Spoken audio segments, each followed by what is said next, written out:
Hey guys, welcome back. Hopefully you were able to get the information from that previous presentation, and you may have watched it a couple times just to make sure that you got it. So definitely, if there's any questions, save it for our live sessions, which will be during our normal classroom time.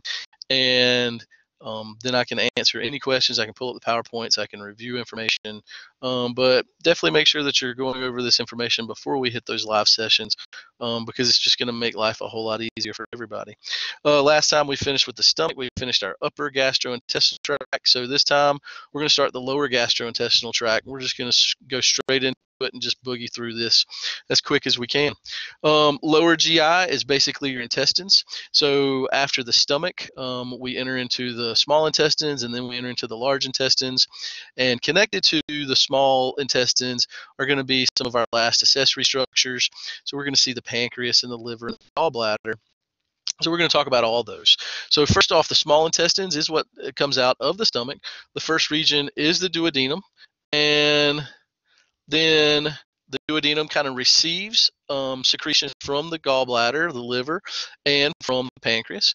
And then their digestion is going to continue into the jejunum. And so digestion continues into the jejunum, and that's really where digestion kind of completes itself. And so in the jejunum, we're going to see digestion finish up, and then in the jejunum, because digestion is completed, we're going to go ahead and we're going to absorb those nutrients. The ileum is going to be the last portion of the small intestines, and we're not going to focus on this very much. We're just going to mention that there's also some immune structures here that help protect the small intestines and the upper regions, the upper gastrointestinal tract, from the bacteria, the probiotics that are in the lower, especially in the large intestines. So again, small intestines receives that chyme from the stomach, and this is, again, where chemical digestion is complete and most absorption occurs. We're also going to mention those accessory organs, with the pancreas, the liver making bile, and the gallbladder storing bile. And the pancreas, again, is going to make basically any digestive enzyme that can break down the nutrients that we can use in our body. And then the large intestines is going to receive the leftover material. It's going to be involved with reabsorbing as much water as possible. And in the process of reabsorbing water, it's going to compact the leftover material into feces. And this is the waste process. So again, it's indigestible materials, things that our enzymes in our body couldn't use, couldn't break down. And so we just need to get rid of them. Here again is a nice image of the lower GI tract. Obviously, right here is where the stomach would be. And so here we can see the duodenum. This is the first part of the small intestines, very closely related to the liver and the gallbladder, and also the pancreas. And so we're going to get secretions in here. These are going to be the last accessory secretions for digestion. Then those secretions are going to continue to work into the jejunum, into this upper mass is a lot of times what it's referred to as, but the jejunum is the middle section of the large intestines. This is where most chemical digestion is completed, and then this is where 90% of the nutrient absorption is going to take place in our body. After that, we have the ileum. As I mentioned, there's bacteria that colonize the large intestines. We refer to that as our probiotic. But again, it's bacteria that could actually cause an infection in other regions. So many times we discuss the immune function of that ileum. So let's go ahead and let's mention the small intestines. The small intestines, ingested nutrients are going to spend about 12 hours here, finishing up their chemical digestion process. And again, as soon as they're finished with their chemical digestion process, they're going to be absorbed almost instantly into the mucosa, into that inner lining of the digestive tract. So we're going to absorb most nutrients here. A lot of water, a lot of electrolytes and ions and different things. We're going to absorb some vitamins. Again, vitamins are things that we must eat. We cannot make vitamins, and so we need to eat vitamins because we can't make them. They're going to be coenzymes. So again, the duodenum, because it receives the last secretions, it also has some oblique muscles, so it's involved with mixing, kind of like the stomach is involved with mixing. The duodenum likes to churn just a bit, and that way it can mix those secretions from the pancreas and the liver and the gallbladder, and make sure that the food material is completely soaked with it, and that way it's going to get the best possible digestion. Again, we're going to coast with that digestion into the jejunum. And in the jejunum, this is where we're going to finish digestion, and most nutrients are going to be absorbed here. And then the ileum is the last portion, and we don't really talk very much about that overall. Now, whenever we talk about nutrient absorption, I just mentioned that that takes place on that mucosa. Okay, so most of the nutrient absorption takes place in the small intestines, and one of the reasons is because the surface area, there is a increased amount of surface area. Instead of just a flat surface, we're going to cause that surface to buckle up. So it's kind of like a carpet. If you buckle that carpet up, then you're going to end up getting more carpet in that room with all those buckles. And so what we're going to do is we're going to make these big folds, and we're going to call those big folds of the lining plica or plicae, with the e at the end is plural. Without the e, just plica is going to be singular. And so these plica, these are going to be like big folds, big bunches of that carpet, and kind of these big folds on the inside of the small intestines. On those folds are going to have these fingers, and these fingers are going to be called villi or villus, and we're going to see this in lab as well. So the villi or the villus are fingers that project off of these plica or these folds, and both of these are going to increase the amount of surface area. So if we have little fingers instead of a flat surface, then we've got not just one surface on the top, but now we've got all the surface around the fingers too that can be involved with absorbing the nutrients. Not only do we have fingers, but the fingers have tiny fingers. So we've got these tiny little hair-like projections called microvilli, and we mentioned those in 210. Microvilli, they're going to increase surface area so that we get better absorption of nutrients especially. So we're going to see these in the small intestines, in especially this jejunum region, where we're going to be absorbing most of those nutrients. Now again, the proteins and the carbohydrates are going to be able to go straight into the bloodstream because they are water soluble, and they're going to go through what's called the hepatic portal system. And the hepatic portal system, we saw this in the lab whenever we did blood vessels.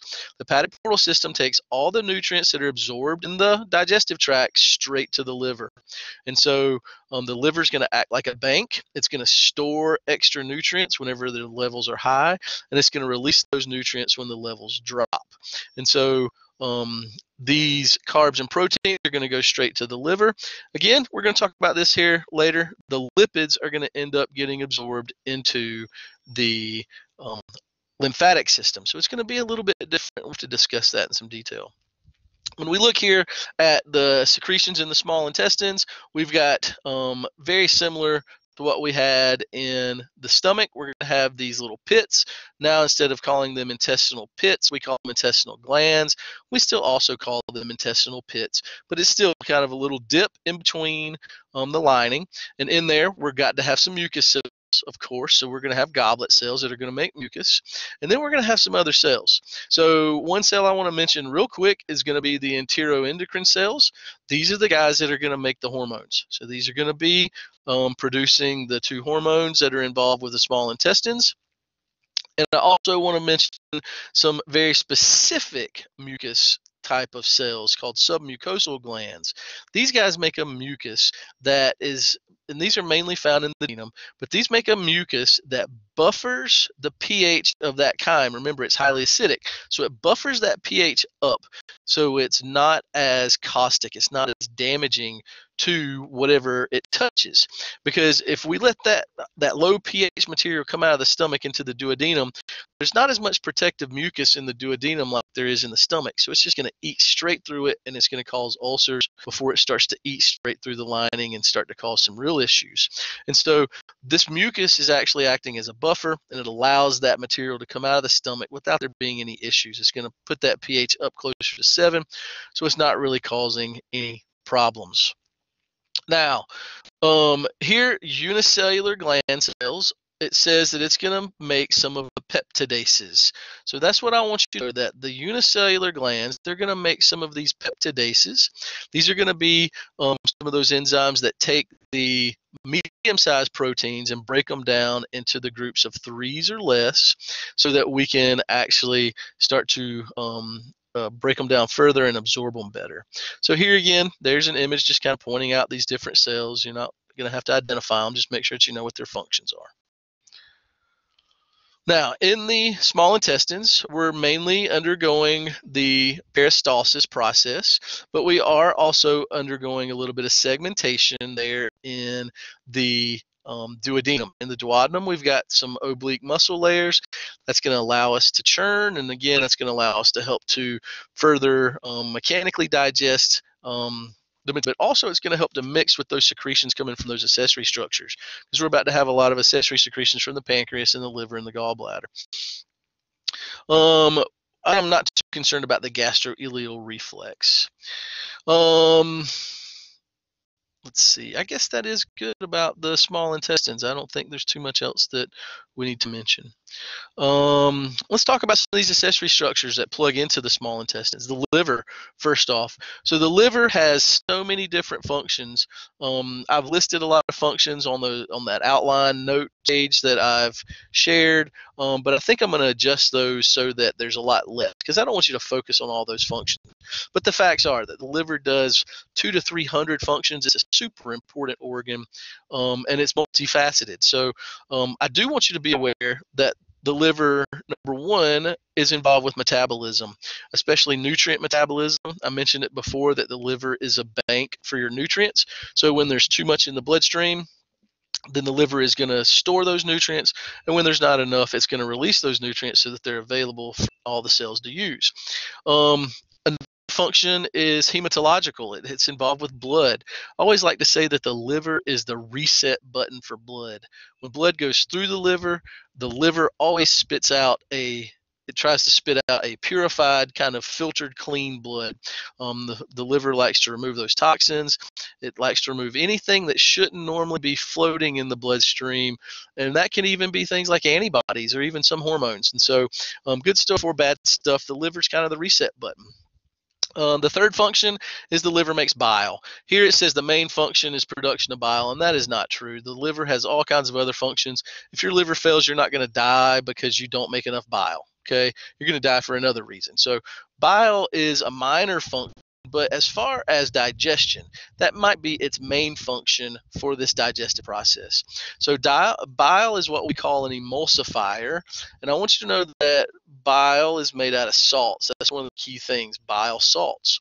So the salts in the bile help to take fat, helps to take one big drop of fat and turn it into smaller droplets. And this is mechanically digesting fat. Fat, once we put it into our body, it heats up. It's at 98.6, and so then it's going to stop it. And so then, I'm so sorry, my daughter just disrupted me. And so then this big droplet of fat is going to be able to be broken down into smaller droplets, and that's going to mean that those enzymes, that lipase, can actually work on that fat a whole lot better and actually break it down and get all the nutrients out of it. The gallbladder is what stores bile. The liver makes the bile, and the gallbladder stores the bile. And so the gallbladder, the longer it stores the bile, the more it dehydrates, the more it kind of concentrates that bile. And so it's regaining water. And the more that it regains that water, the more those salts might start to form in the gallbladder. And they might start to clump together, and then we might start to form gallstones. So definitely not a good thing. So those gallstones, we may make those literally, but they pass out of the gallbladder and through the bile ducts, and there's no problem with it. They get into our digestive tract and everything's fine. But if these stones get too big or too sharp, for example, then they might start to cause a lot of pain as they're on their way out, or they may get stuck, and then we have to have some sort of sonic or laser type of procedure to help get those gallstones out. The pancreas is going to be a major exocrine structure. That's really its primary function, is to produce those digestive enzymes that are going to help break down just about every possible nutrient that we can put into our body. So our textbook likes to use the term pancreatic juice to refer to all the enzymes and the other stuff that the pancreas makes that are involved with digestion. And again, that is the main function of the pancreas. Only a small percentage of the function is involved with endocrine. Don't forget that endocrine, it makes insulin that lowers blood glucose levels, and it makes glucagon that raises blood glucose levels. But that is minor compared to its primary function, which is to make those enzymes, that pancreatic juice. Here's an image of the pancreas. We're going to talk about this when we get to lab as well. So we can see the bile duct, excuse me, not the bile duct, the pancreatic duct, and it's bringing the pancreatic enzymes out. And here I want to make note that here is the common bile duct. So this is coming down from the liver and the gallbladder.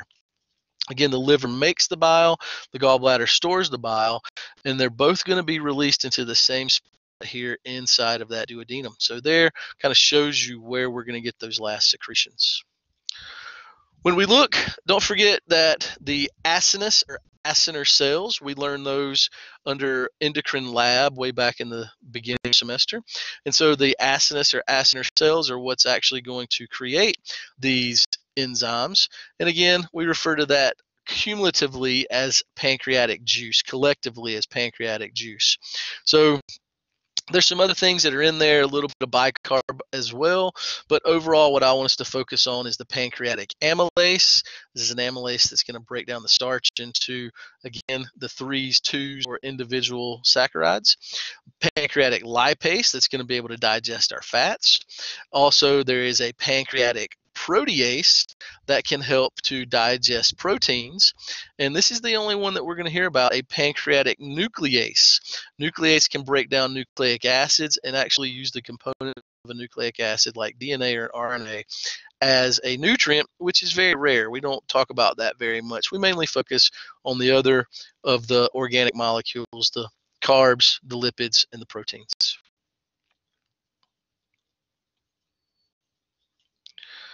Cholecystokinin, a hormone released from the small intestines once you get chyme entering into the small intestines. Again, what I want you to focus with CCK or cholecystokinin is the gallbladder.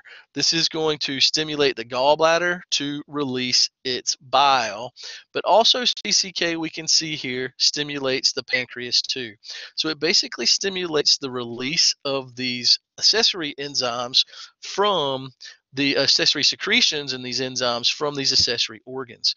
So CCK really triggering the accessory organs to secrete, and their CCK also, because it's focusing on the intestines, is going to inhibit the stomach. It's going to turn off the place it just left. Secretin, again, is going to release a little bit of bicarb, and so this is going to be a little bit different. I want us to kind of learn that secretin also triggers the release of the other enzymes that aren't from the accessory structures. So the peptidases and also the brush border enzymes, I want us to focus on that as well as far as its main function. Let's move on to the large intestines now that we're out of the small. Once we're into the large intestines, we enter into the cecum. Hanging off of that is that appendix, and then we go through the colon. So the large intestines, again, don't use the term large bowel. That's not necessarily the proper term. Usually, scientifically, we like to call the colon only the bowel. And so here, the term large bowel is really kind of inappropriate. Large intestines is made out of 3 parts: the cecum, the colon, and the rectum. So the cecum is the beginning, the colon is the majority of it, and the rectum is the last portion. Again, it is large as far as diameter, not as far as length, and so that's where we get the term large intestines. The main function is to absorb as much water as possible. We're also going to absorb some vitamins that bacteria are going to release. Those probiotics that live in our large intestines are going to help to eat some of the indigestible material, and they're going to make some vitamins that we really need for our body to function properly. And so not only is it absorbing the water and compacting the indigestible materials into feces, it's also going to be absorbing any electrolytes that are remaining, any ions, but also those vitamins, which are super important.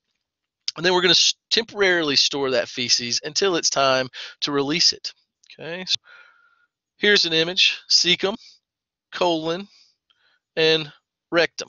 Okay, I know it says anal canal, but that's really kind of the rectum. The exit is the anus.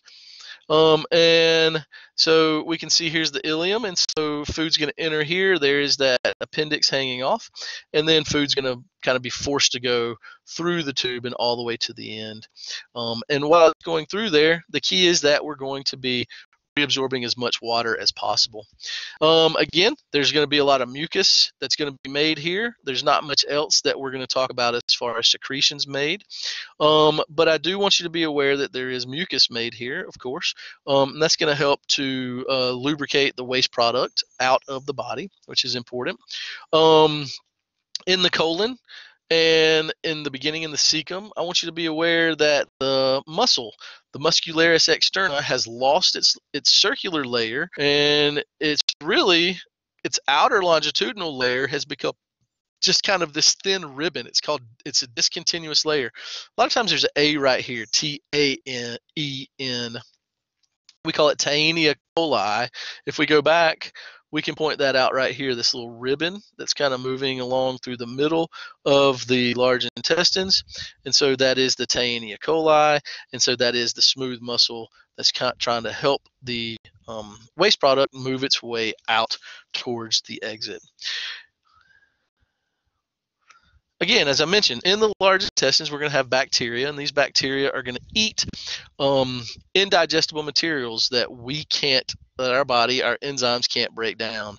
And so this is a really good symbiosis. These bacteria, these indigenous microbiota, these are probiotics. So these are bacteria that live in our large intestines. They help to break down any of the remaining nutrients that are in the actual food materials in the chyme at that point.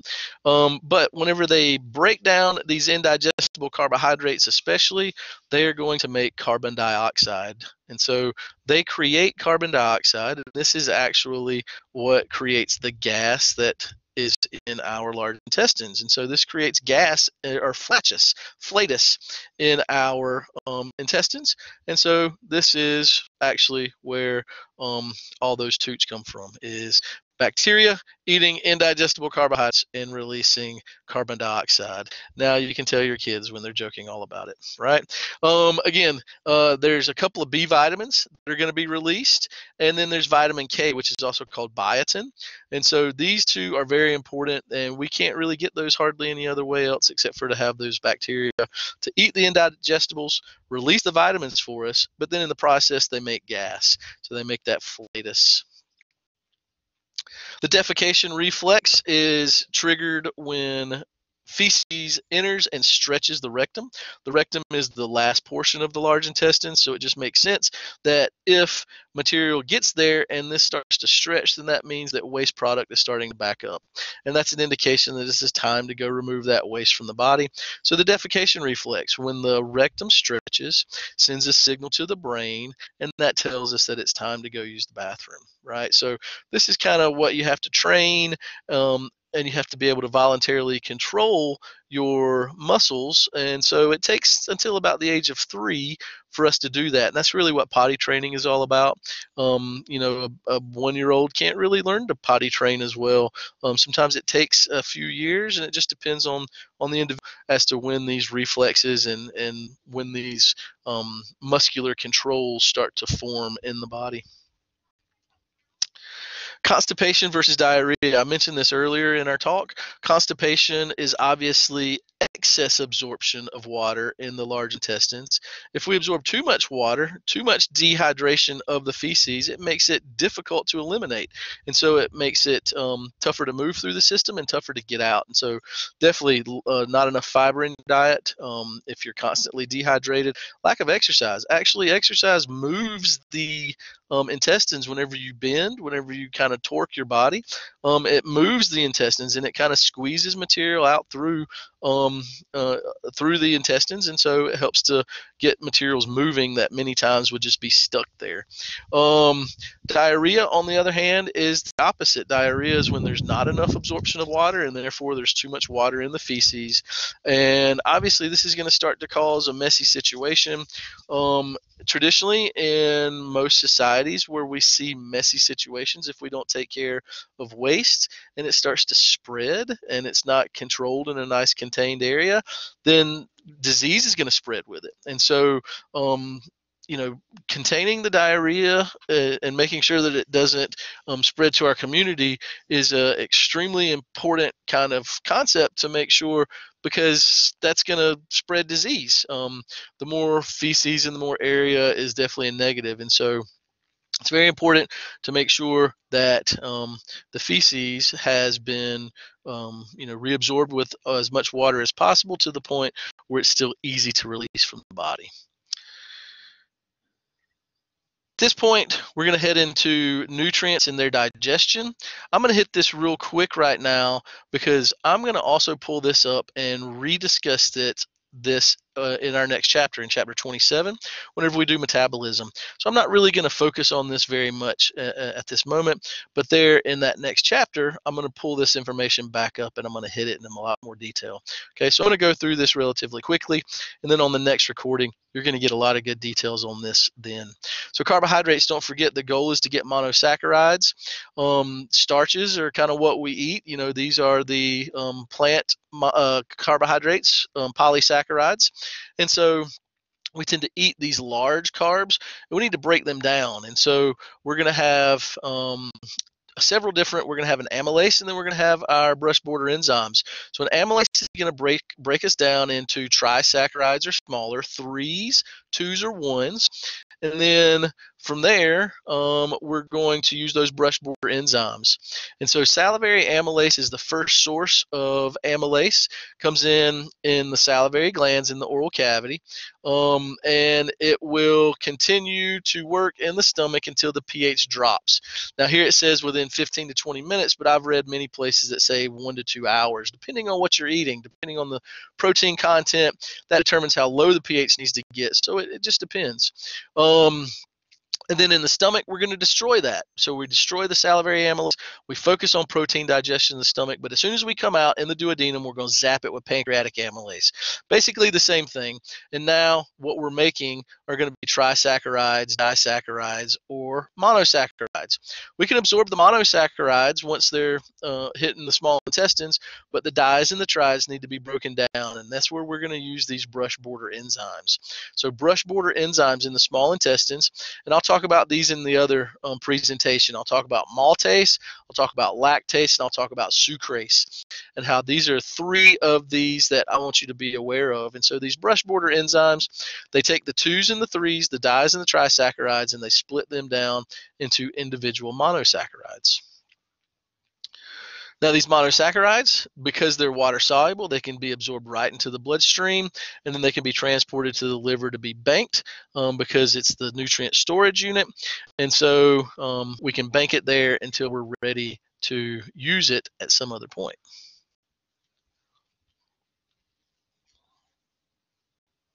Here's simply just showing some of the enzymatic reactions. Let's talk about proteins real quick. So proteins, these guys require a lot more beating up. So we need to do a lot more mechanical digestion with the proteins first.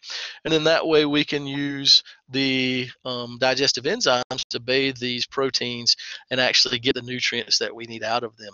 So first off, we're going to do a whole lot of mechanical digestion. Then we're going to use some enzymes. Okay, don't forget the first main enzyme that we're going to encounter is going to be pepsin inside the stomach. So pepsin is the first main enzyme. It's turned on by that hydrochloric acid, but the hydrochloric acid also helps to break the proteins down. So the HCl and the pepsin in the stomach are going to be 2 main proteases that really kick this process off. Then we're going to get some of these other types of peptidases from the pancreas or from the small intestines itself. So I don't want you to know the names of all of these, but I want you to be aware that peptidases are going to be the next one. Remember, they take the medium-sized proteins, whatever the protease is finished with, and they're going to break those down into the mono units that we need to absorb. And so I don't care if you know trypsinogen and chymotrypsinogen and procarboxypeptidase, enteropeptidase. Know that all these are types of peptidases. These are going to break us down into tripeptides or smaller, and then we're going to have to use some some of our brush border enzymes. They don't mention all of our brush border enzymes here. They only mention one of these. I do want you to know two brush border enzymes, dipeptidase and exopeptidase, EXO-peptidase. These are the two brush border enzymes, and these are going to finish up the process. They're going to take those ditries and snip them down into our individual amino acids. Once we get those free amino acids, because they're water soluble, we can absorb them straight into the bloodstream, and then we can start to use them for metabolism after the liver banks them. Lipids, because they're not water soluble, it kind of follows a little different pattern. If you haven't noticed, carbs and proteins kind of follow a similar pattern. Lipids, the whole goal, we're trying to break them down, and we're going to rebuild them into triglycerides. So we're going to we're going to break them down into fatty acids, but eventually we're going to add it to a sugar, a glycerol molecule, and then that's going to form a triglyceride. 3 fatty acids plus 1 glycerol is a triglyceride. This is what we're going to be able to absorb into the body, and this is the main unit that we talk about as far as the subunit in the body when we talk about lipids. Now, lingual lipase is the main lipase. So we're going to get lingual lipase in the mouth, in the oral cavity from the tongue first, and there it's going to start to work on that fat, and it's going to continue to work on that fat until we get into the stomach, and the stomach breaks this enzyme down, just like it breaks down the salivary amylase. So after we've broken that down and we get out of the stomach, then we're going to zap it again with the pancreatic lipase, and this pancreatic lipase is going to finish the job along with bile. So along with the pancreatic lipase is bile, and bile is the emulsifier. It breaks large droplets into smaller droplets so the lipase can do its job, and here it's going to break that material down. Now the problem is we're going to have to rebuild that. So this bile salt we've already talked about helps to break it down. A mycel is really just kind of a fat droplet that's all by itself that's been broken down. And so then we're going to have to absorb these lipids. Absorbing the lipids is a totally different process. So it's a totally different process than what we're doing with the carbs and the proteins. And so absorbing the lipids is going to be a little bit more difficult because they're not water soluble. So we're going to have to mix that now carbohydrate and lipid package, the triglyceride, with another protein. So we've got to hide the fat with a sugar and with a protein. When we do that, we form what's called a chylomicron, and that chylomicron is what we can absorb into a lymphatic capillary.